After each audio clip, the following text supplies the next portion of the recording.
Bienvenue à vous tous dans la maison de la sagesse, centre du savoir à Bagdad et même dans le monde entier. Je suis Fazil Fahim El-Khemsa, premier érudit de la maison de la sagesse, sage parmi les sages.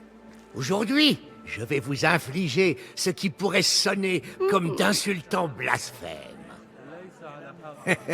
Ne craignez rien, bonnes gens. Je suis âgé, certes, mais mon esprit reste affûté comme une lame.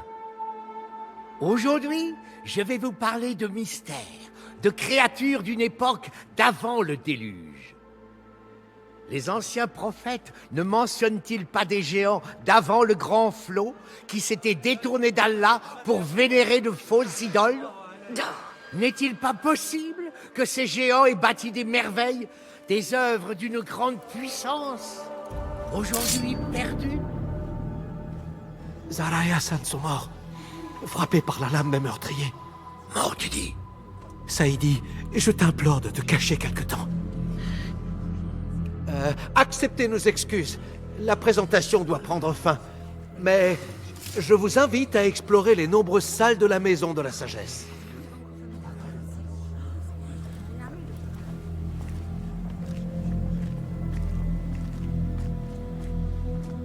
Tu te fais appeler le grand érudit, Fazil.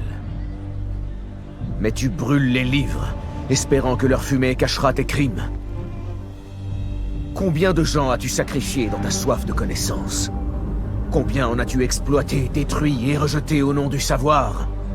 À présent, tu te caches dans la maison de la sagesse, dont tu as dévoyé la vocation. Je vais te trouver et rendre justice à tous ceux que tu as brisés, au nom de ton grand œuvre. Je ne te reconnais pas.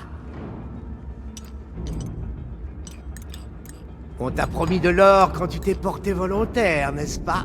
Peu importe, ce que tu es sur le point de voir surpasse toutes les richesses terrestres. N'aie pas peur. As-tu peur?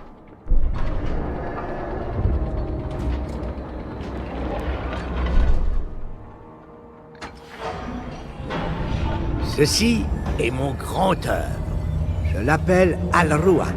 Il va t'emmener en voyage. Un voyage dans un autre monde. Je me demande pourquoi les premiers venus ont laissé un monde peuplé d'idiots et de si peu de gens comme moi. Nous appelons ce lieu la maison de la sagesse, mais ses fondations sont bancales. Car sous la maison de la sagesse se trouve l'oubliette de l'ignorance. Et c'est sur ces obscurs secrets que nous édifions nos philosophies. La science est l'ambition la plus noble. Le savoir, le plus grand des pouvoirs. Non.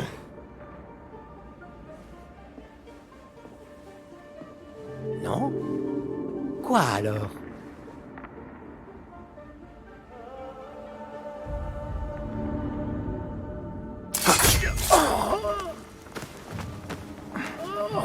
La justice.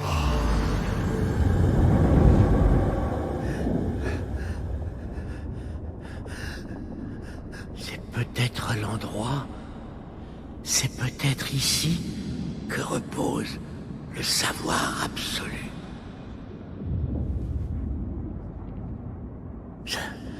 Ça ne ressemble pas à mon souvenir. Derrière les portes, tout paraissait comme plus brillant. Mais à la fin, nous ne voyons que les ténèbres.